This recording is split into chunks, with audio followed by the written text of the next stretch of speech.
Com o avanço das mídias web, uma tem ficado famosa por consistir em um sistema capaz de publicar documentos sonoros na internet, de modo que seja possível baixá-los do próprio computador ou dispositivo móvel através de aplicativos, programas específicos ou sítios. Esse sistema é, tá? Então vê que ele fala, ó, de documentos sonoros.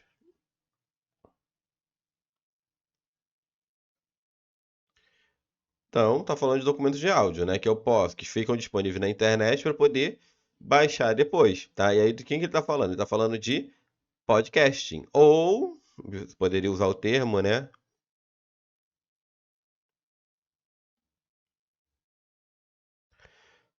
Podcast,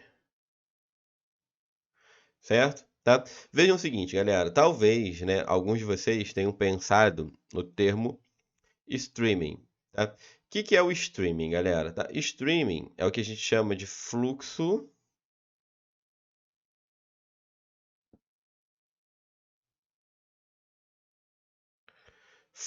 de mídia, ok? Tá? Então veja, ó, streaming permite poder baixar áudio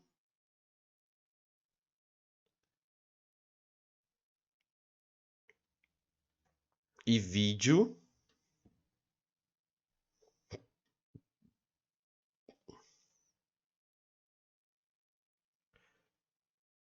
conteúdo de áudio, conteúdo de vídeo, sem a necessidade de baixar, tá? E aí, veja o seguinte, ó, streaming, por exemplo, a gente está usando aqui, ó, YouTube, né? Veja, eu posso acessar conteúdo de áudio, conteúdo de vídeo sem ter que baixar, tá? O podcast, né? A gente está acostumado a olhar para o podcast, porque hoje em dia tem vários, né? No YouTube, então, tem muitos podcasts, né? Que são aqueles programas de entrevista, ok? Tá? Mas a ideia de podcast, tá? A ideia original é o seguinte, ó, por exemplo, teve uma palestra, teve uma palestra, teve é, uma aula, né? Isso, tá um programa de rádio. Aí o áudio daquela aula, daquele programa de rádio, fica gravado, né? Lá, fica gravado para você poder acessar depois. Como é que chama isso? Isso é o podcast, tá? Transmissão ao vivo, por exemplo, essa aula aqui é uma transmissão através de streaming, e aí em prova eles também chamam o quê? Transmissão através de fluxo de mídia, tá?